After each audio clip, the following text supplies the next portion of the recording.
Hey guys, welcome back to the channel. I'm Justice, and today we are continuing on with the Nightmare on Elm Street franchise with Nightmare on Elm Street 3 Dream Warriors. Now, after the success of Freddy's Revenge, New Line realized that the Freddy brand had full potential of becoming a franchise. But even though the second film was a financial success, reviews weren't the world's greatest, so they decided to try and hone in on what made the original so great by giving us another worthy heroine, bringing Heather Langenkamp back to the fold to reprise her character of Nancy. And of course, they made Freddy more of a forefront character in this film, making him wittier and far more terrifying, and made the nightmares a worthy spectacle throughout. They even had Dokken make a song for this film, and the music video is like oh so 80s, you guys. You've got to check it out. It is definitely a sight to behold, but it's been a few years since I've watched this entire franchise, and typically out of all the sequels, this is where Freddy is at his best, for me anyways, with some of his best kills, some of his best one-liners, without becoming full camp either in this entry. And that's something that the later installments really struggle with, at least for me, is they lean way too far into the campy comedy and like hokey tone of Freddy, and it just does not work as well. You still have to have some kind of fear factor. From the cool practical effects during the dream sequences to our cast of characters that could easily be compared to The Breakfast Club, and I love just how married to the first one it is. I enjoy part 2 even with its flaws, but this film is a true sequel to the first and adds to the Freddy lore in really interesting ways. It even sets it up as a mystery throughout the film, as we have this mysterious nun who slowly gives us more and more info on Freddy's past before that too becomes a twist all of its own. It's a really fun flick, and out of all the sequels, this is the one I'd probably recommend by far the most because it just has so much heart. In this film, Kirsten is our new final girl of the franchise, and what a great final girl. I think Patricia Arquette does an amazing job with the role. She does a great job in this movie and gives us a great performance and is easily the second best final girl of the franchise, right behind Nancy, of course. And her and Nancy play off of each other extremely well throughout this movie. I also love the change in dynamic for how Nancy is, since Kirsten is very similar to where her character at was in the first film. Nancy becomes the more trusted adult figure that is stepping in to help protect these kids as she looks out for Kirsten and all these other kids that are in this psychiatric hospital. It's a really natural way to grow her character in this movie, and she isn't forced in at all here. And again, it just proves that maybe this should have been the second movie versus the third one, but I digress on that. But flashing to the future for Nancy, Nancy is now a psychologist who just so happens to mainly focus on sleep disorders, and we're all going to take a moment to take notice of the OG girl boss returning to the franchise, the icon, the legend, the moment, and this is such a great way to continue her story. That's something else that I also really enjoy about this movie, is in the first film, Nancy had her powers where if she grabbed onto something in the dream world, she could pull it into the real world with her. And in this entry, Kirsten has a reverse of that power, and she can actually suck people into the dream world with her, which I love when they write these fantastical powers for our heroines in this franchise, and here it fits in so seamlessly. Later entries in this franchise do stumble a bit when they're trying to give our heroines powers, because they're trying to be very similar to the first film, and it doesn't work that well. It feels forced. Here it's just extremely natural, and I love the way it gets used, and it's very important for our main cast of characters. And our troubled teens are essentially a cast of 80s stereotypes or a pseudo Breakfast Club, and we're going to rapid fire through them, so buckle up and get ready for this. Will is our geeky Dungeons & Dragons nerd. Jennifer is our aspiring actress. Joey, an ex-speech and debater who's now a mute.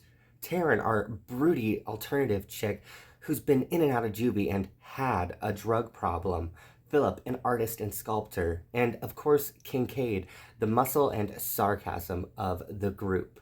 These kids are mostly just their stereotypes, but throughout the film they get plenty of time to shine with one another, and though they never really break the mold of their stereotypes, they're done so well here that they're some of the most memorable and lovable characters of the franchise. Heck, they might even be better than the characters in the first movie.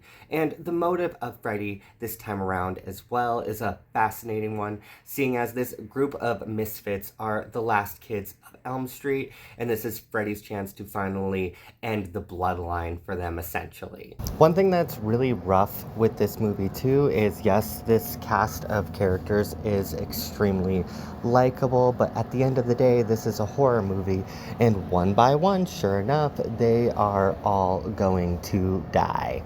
But at least they have some of the most memorable kills in the franchise. I think this one is easily the most creative of all of the movies in this series, and I think many of the kills are some of the most iconic of the genre even. The biggest standout ones to me would be the heroin junkie kill, where Freddy turns his fingers into heroin needles and then shoots up our alternative rocker chick. Another one that comes to mind that I really enjoy is Patricia's head getting smashed into the TV with Freddy's iconic one-liner, of course.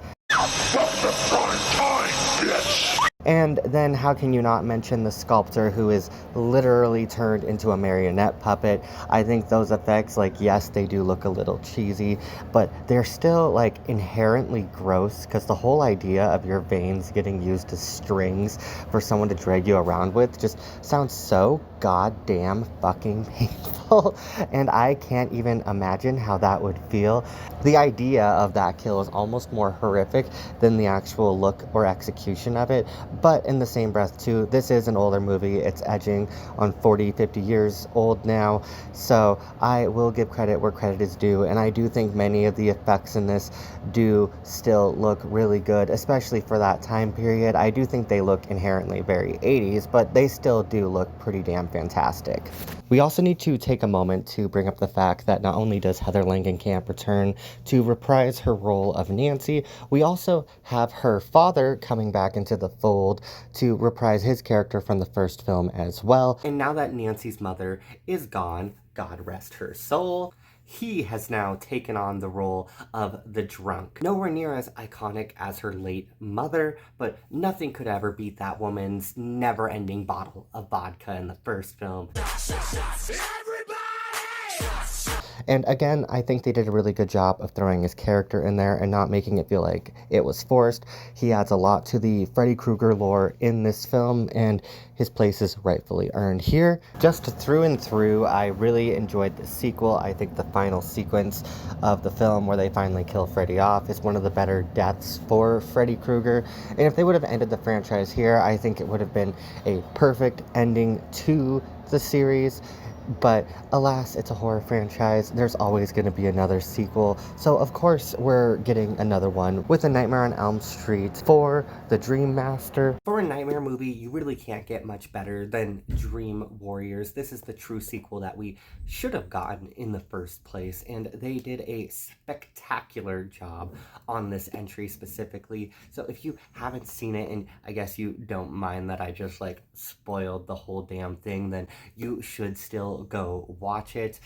In my defense, this is like an almost like 40-50-year-old movie now, so like if you haven't seen it, then I don't think I'm totally at fault here. But anyways, I'm really hoping, I haven't rewatched it yet as of recording this video, but I'm really hoping I have some fonder feelings for Dream Masters, our next sequel that we're going to be covering on the channel, because I don't hate that movie, but from my memories of it, this is when Freddy jumps into the MTV era Freddy, and that's not the Freddy that I vibe with, and it's there that I kind of start feeling like Freddy's like spiraling down this drain and his movies aren't as good. So I hope I get proven wrong and I end up enjoying and loving the movie more than I did last time I saw it, but I guess we'll have to wait and see. But if you'd like to see that video, you should click that subscribe button. I cover everything and anything horror on this channel, so it's not just Nightmare on Elm Street around this parts. I dabble with a little bit of everything. But with that all out of the way, this has been Justice, and I really hope to see you guys on the next one.